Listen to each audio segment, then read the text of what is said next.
9.2 we look at infinite geometric series. What we have down here is an infinite geometric sequence. It's a list of terms, and it's infinite because it goes on forever. It would be geometric because r is equal to 0.1. If I take 0.04 and divide by 0.4, the previous term, I get 0.1.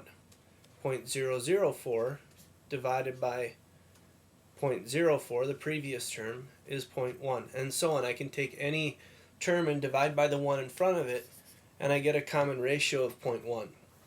A series, remember from last section, is what we get when we take the terms of a sequence and add them together.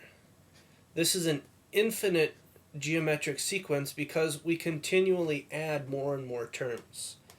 And we want to find the first 5 partial sums. You might recall from last section that would be s sub 1, s sub 2, s sub 3, s sub 4, and s sub 5. S sub 1 meaning add the first 1 terms together, so that would just be 0.4. S sub 2 means add the first 2 terms together, so 0.4 plus 0.04. S sub 3 would be add the first 3 terms together. S sub 4 means add the 4th one on. And S sub 5 means add together the first 5 terms of this series. It's the 5th partial sum. It's only a partial sum because remember we're adding more terms on than that. And we could continue to write down these partial sums, and what you might notice is that if we add infinitely many terms, which is what an infinite series is, the sum appears to be approaching 0.4 repeating, because we keep adding on another 4 and another 4 and another 4. So what we want to do is we want to derive what this sum is. 0.4 repeating, that's a repeating decimal. Every repeating decimal can be written as a fraction. So let's figure out what that fraction is. And to do that, I'm going to calculate what 10 times the sum is. This 0.4 repeating, that's the sum.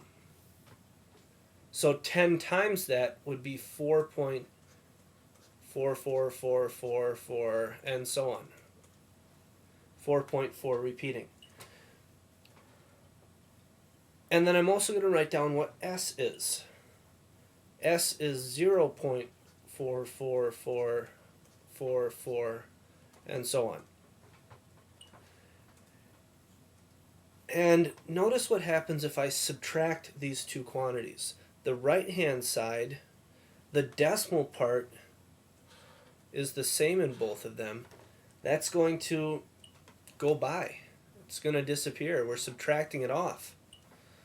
So this is just equal to 4. And now we get 9s equals 4. Well, we can divide by 9 on both sides.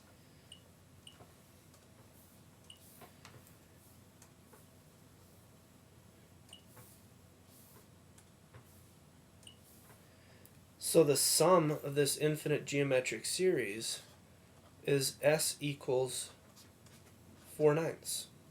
0.4 repeating is 4/9. You can check that by doing 4 divided by 9.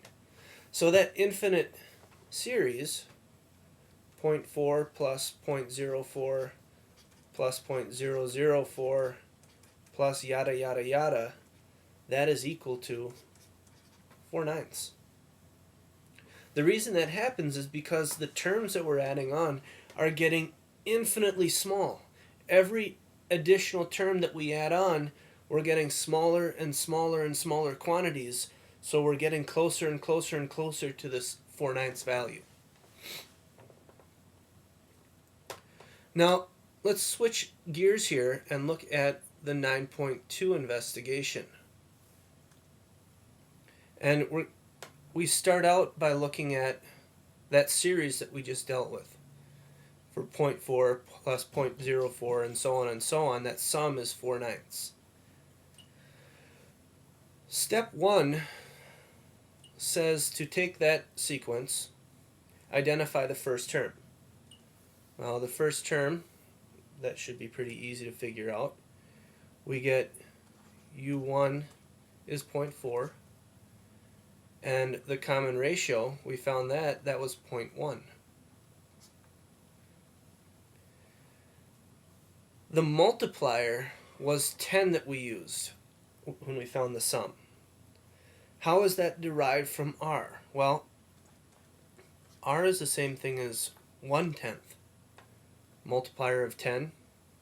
0.1 is actually a power of 10. And what other multipliers could be used to eliminate the repeating decimal portion? Well, if we would have done 0.4444 times 100, we would have gotten 44.444 repeating. And doing that subtraction we did would also get rid of the decimal part. So any power of 10 would eliminate our repeating decimal. What I would suggest is that you pause the video at this point and work through as much of this investigation as you can, and then restart it to see how you are doing.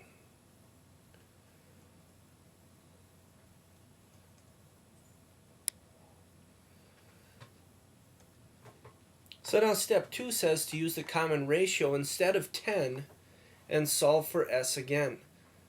So s was 0.4 repeating.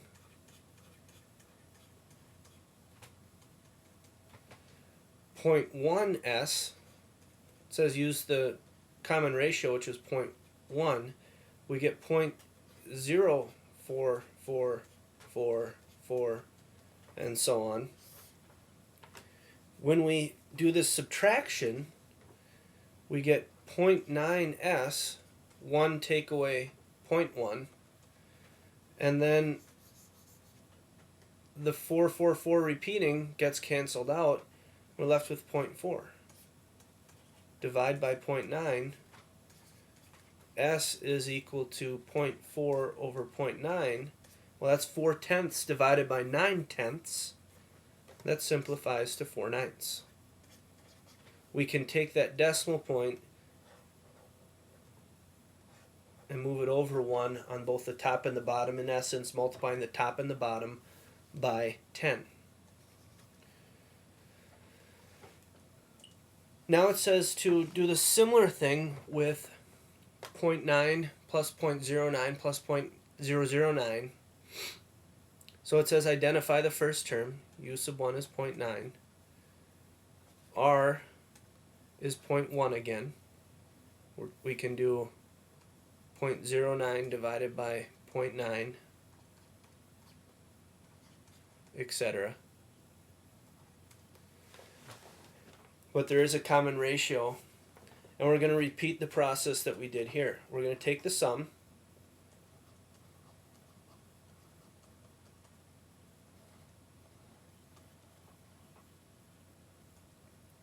and then we're going to do the common ratio times the sum,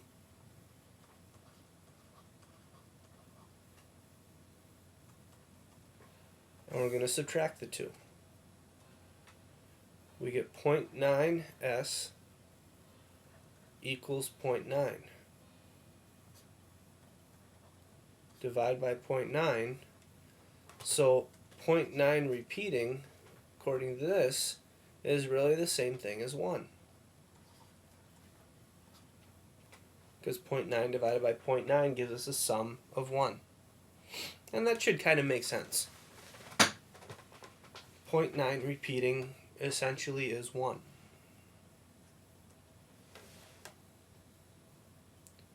Step 4, we want to use a different series.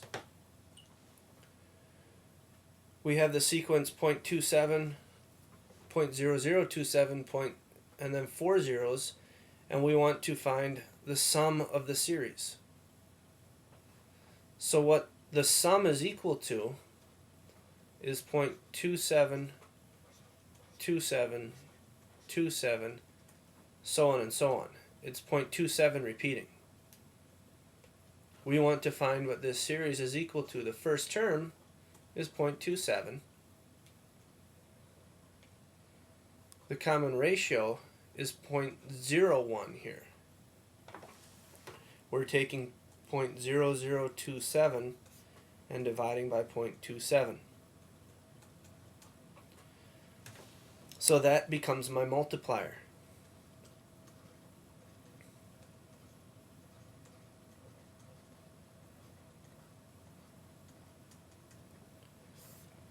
And just like before, the repeating part goes away. 1s take away 0.1s is 0.99s. Divide by 0.99. S is equal to 27 over 99.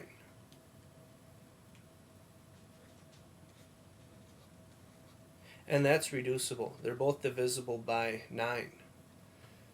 9 goes into 27 3 times. 9 goes into 99 11 times. So this infinite geometric series is equal to 3/11. In other words, 0.27 repeating is equal to 3/11. And then step 5 asks you to get a little bit more abstract with this, a little more general. We're going to deal with a series of general terms, generic terms. So here, our sum is just equal to this long expression. u1 plus r times u1 plus r squared times u1 plus yada yada yada. What we did in step 3 and 4 is we took the common ratio times the sum. That would be r times s.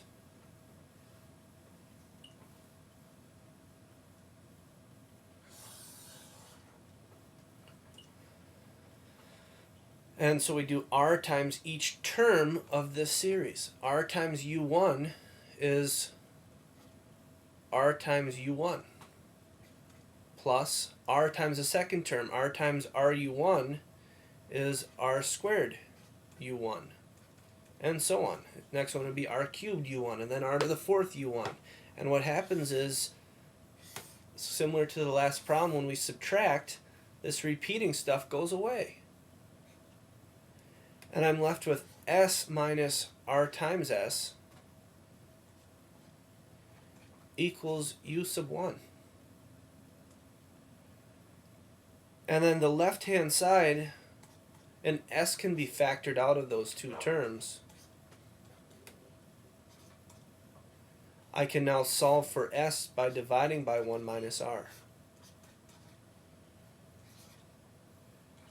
S is equal to the first term divided by 1 minus r.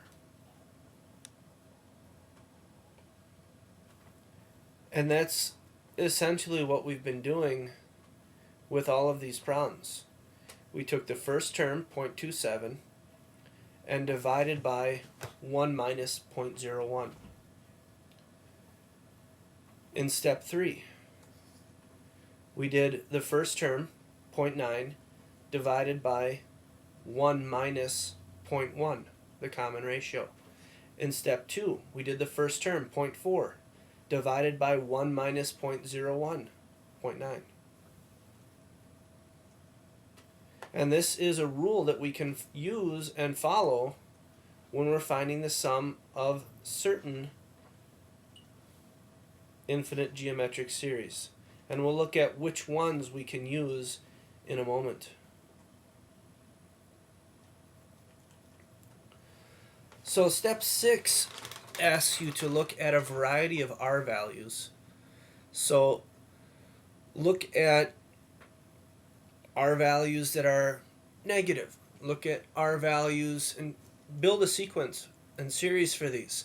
Look at values of r that are bigger than 1. Look at fractional r values, common ratios, and create a bunch of geometric sequences.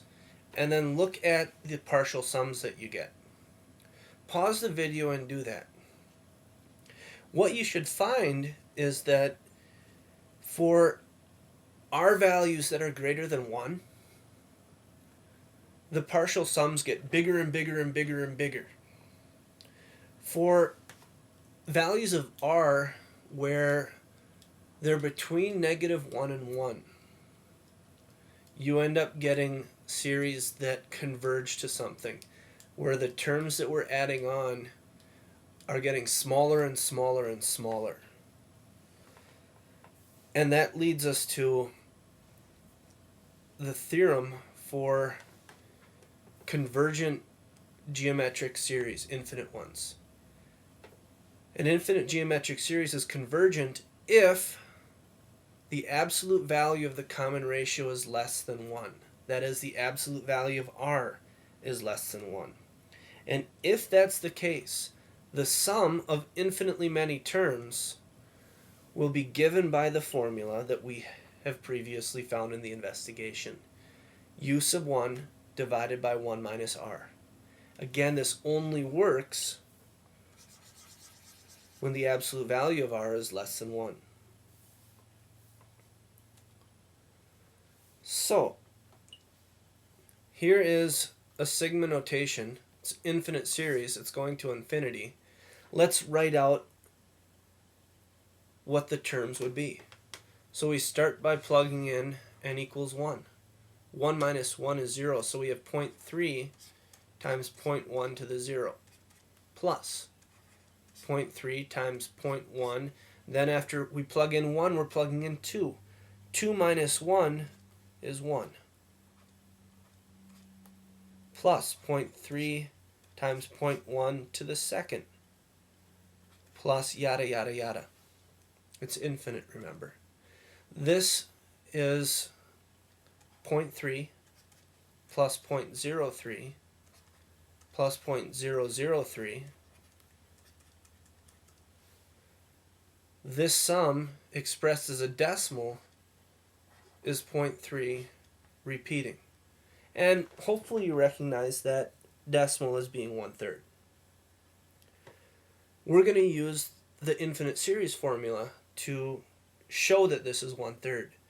We can identify the first term of this as being 0.3. And we can identify the common ratio as being 0.1.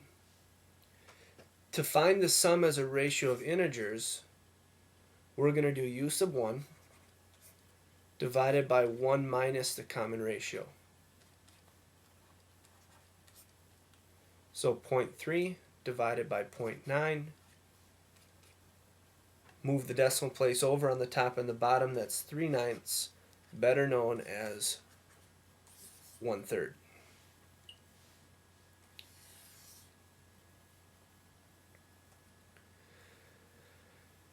Pause the video and give this one a try. What you should be able to identify with this is that u sub 1 is 2 and R is -0.2. We could plug in this value of n to start with to find the first term, and if we're not sure what the common ratio is, which will be the base of our power here, we could write out the next few terms as well. And since the common ratio has an absolute value less than 1, we can use our sum formula.